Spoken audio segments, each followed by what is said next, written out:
constatons qu'il y a une rhinopharyngite chronique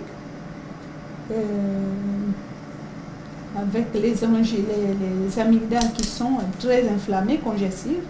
Chers téléspectateurs de Canal 7, ravis de vous retrouver comme chaque jour pour un nouveau numéro.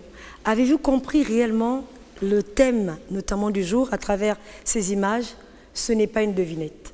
Je pense que vous l'avez tout de même perçu, il s'agit bel et bien de l'otorhinolaryngologie, en abrégé ORL, qui veut littéralement dire l'étude de l'oreille, du nez et du larynx, donc de la gorge. Et compte tenu du nombre croissant de malades souffrant actuellement de l'angine, nous avons pensé aborder aujourd'hui l'angine, ou encore appelée mal de gorge. Donc avec le docteur Bwanga Modiba, otorhinolaryngologiste, nous évoquerons pendant 3 jours successifs les pathologies liées à cette spécialité médicale. Et donc aujourd'hui, comme je le disais, nous parlerons de l'angine, qui est un mal de la gorge. Lors de notre entretien avec le docteur Bwanga Modiba, cette dernière nous a fait savoir qu'actuellement, près de 30% de patients souffrent de l'angine et sont consultés régulièrement depuis le mois de décembre de l'année dernière et jusqu'à présent. Alors, docteur Bwanga Modiba, concrètement, l'angine dont se plaignent plusieurs de vos patients, qu'est-ce que c'est? C'est une inflammation, une infection des amygdales. C'est un tissu lymphoïde qui se trouve dans la gorge et qui protège. Là encore, un tissu lymphoïde protège le système des voies aériennes, aérodigestives, des microbes qui peuvent s'introduire. Mais quelquefois, ce système est dépassé par la bactérie ou par un virus. Alors ce système, ou bien vaincu, plus précisément, alors ce système va développer ce qu'on appelle les angines. C'est une pathologie qui se développe dans la gorge, qui se manifeste par des douleurs, par la fièvre et par des points blanchâtres au niveau de cette structure. Et ça va vous empêcher de manger. Ça vous serez gêné à avaler même les crachats. Et vraiment vous serez mal, même à vous étouffer. Voilà, vous constaterez donc que l'angine va commencer par le mal de gorge ou encore avec de la fièvre. Le docteur Bwanga Modiba revient sur les causes liées à cette pathologie. Ici, ce sont les cordes vocales. On a parlé tout à l'heure de la dysphonie. Et oui, si tu as une inflammation de la gorge qui n'est pas traitée aussitôt, ça peut aller jusqu'aux cordes vocales et te donner ce qu'on appelle les dysphonies, c'est-à-dire la voix ne sort plus parce que les cordes vocales là, ont grossi, il y a l'œdème, donc ça ne se colle plus bien pour faire sortir le son. Et là, c'est la même chose. Et ici, ce sont la gorge, l'oropharynx on appelle. Oro signifie parler, hein, faire sortir les sons. Oropharynx. Voici des amygdales qui donnent les angines de chaque côté.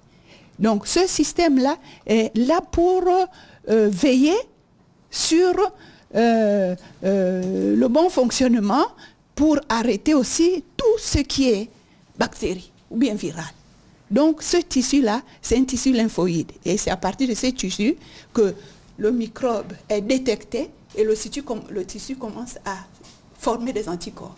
Qui prochainement, si le même germe revient, alors il va phagocyter, c'est-à-dire tuer.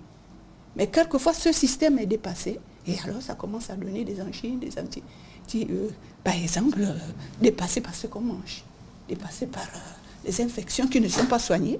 Alors, ça va former maintenant des maladies qu'on appelle angine, rhinopharyngite, les laryngites. Là, par exemple, les angines, comme la dame tout à l'heure, tout ça c'est rouge. C'est très inflammé. Les causes sont des bactéries. L'angine peut être d'origine bactérienne ou d'origine virale. Virale, c'est-à-dire un virus peut venir se greffer là-dessus. Hein? Comme je disais, je vous expliquais, si ce système lymphoïde est dépassé, est vaincu par le virus, alors va se développer cette maladie qu'on appelle l'angine, ou alors c'est une bactérie, c'est quoi? Le staphylocoque, c'est l'hémophilus influenza, il y a plusieurs bactéries qui peuvent donner.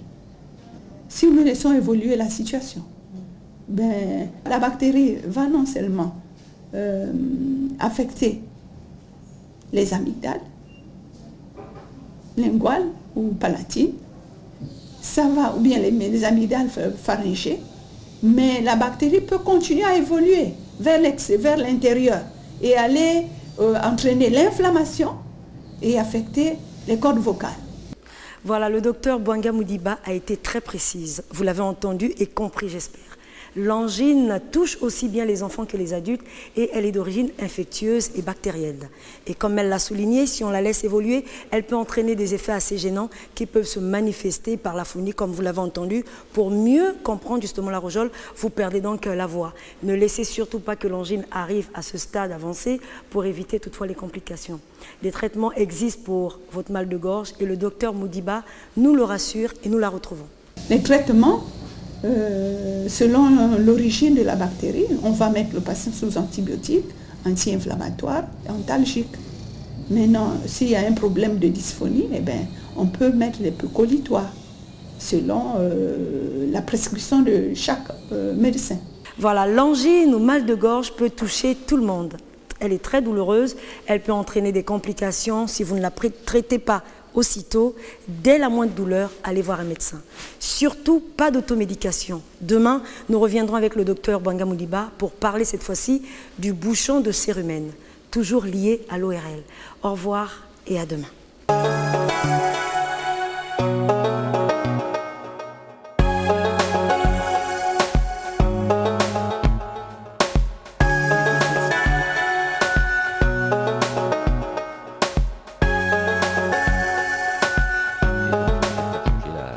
Il passe.